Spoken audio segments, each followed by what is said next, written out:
Hi అండి, అందరికీ నమస్కారం. ఈరోజు మనం చాలా సింపుల్గా కానీ చాలా టేస్టీగా ఉండే టమాటా పప్పు సూపర్గా ఉంటుందండి.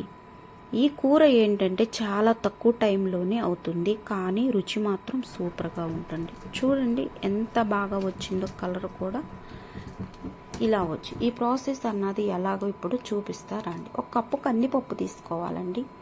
కందిపప్పుని ఈ విధంగా మనం కప్పు తీసుకున్నామంటే, పప్పు తీసుకొని పప్పు చూడండి ఇలాగుండాలి, పెద్దగా ఉండకూడదండి.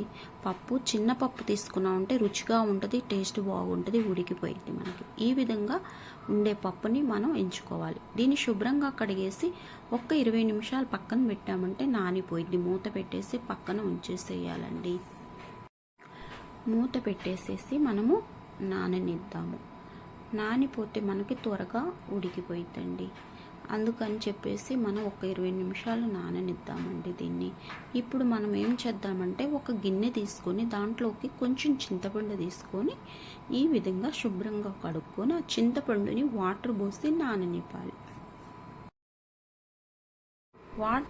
ఇప్పుడు వాటర్ పోసి నానినాక ఒక పెద్ద సైజు అంత ఉల్లిగడ్డ తీసుకొని, మీడియం సైజు 3 టమాటా తీసుకొని వీటిని కొంచెం కట్ చేసుకోవాలి. శుభ్రంగా కడిగి కట్ చేసుకున్నాక నానబెట్టుకున్న కుక్కర్లో పప్పును చూస్తే మనకి 20 నిమిషాల్లో ఇలాగా అయిపోయి ఉంటుంది.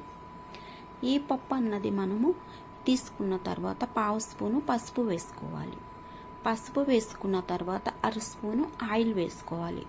ఆయిల్ వేసి ఈ విధంగా మొత్తము వేసిన తర్వాత దీంట్లో కట్ చేసి పెట్టుకున్న ఉల్లిగడ్డ టమాటాని తీసుకొని వేసేద్దాం.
అలాగే 3 ఎండుమిర్చి వేసి దోరగా వేయించాలి.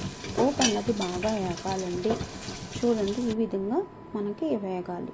వేగితే మనకి కూర అన్నది టేస్ట్ బాగుంటుంది. అలాగే ఇలాగ వేగిపోయిన తర్వాత 2 రెమ్మల కరివేపాకు కూడా తీసుకొని ఈ విధంగా దాంట్లో దూచి వేసేస్తాం. వేసిన దాంట్లోకి చక్కగా వేగనివ్వాలండి. వేగిపోయిన పోపులు అన్నట్టు కంప్లీట్ అయినాక కొంచెం 1/2 స్పూను ఇంగువ వేసుకున్నాం. టేస్ట్ బాగుంటుంది, రుచిగా కూడా ఉంటుంది. అంతా ఈ విధంగా వేసినాక మరగబెట్టుకున్న ఈ పప్పును తీసి దీంట్లో పోసేద్దామండి. చూడండి. వచ్చినాక చూడండి ఎలా వచ్చిందో. ఇప్పుడు దీన్ని ఏం చేద్దామంటే ఒక్క సెకండ్ మగ్గనిచ్చామంటే మరిగిపోయింది. పప్పు బాగా మరిగిపోతే రుచిగా టేస్టీగా కూడా ఉంటుంది. సన్నగా తరుక్కున్న కొత్తిమీర వేసి కలిపేసుకుందాం. ఇంతే టమాటా పప్పు మనకి రెడీ అయిపోయింది. చూసారా ఎంత ఈజీగా ఎంత సింపుల్గా రెడీ చేసుకున్నాము. ఇది రైస్లోకి కానీ రోటీలోకి కానీ చపాతీలోకి కానీ చాలా టేస్టీగా చాలా రుచిగా కూడా ఉంటుందండి. సింపుల్గా రెడీ చేసుకున్నామంటే కమ్మగా ఉంటుంది. నచ్చిందా ఫ్రెండ్స్? నచ్చితే లైక్ చేయండి, షేర్ చేయండి, కామెంట్ చేయండి. ఇంతేనండి.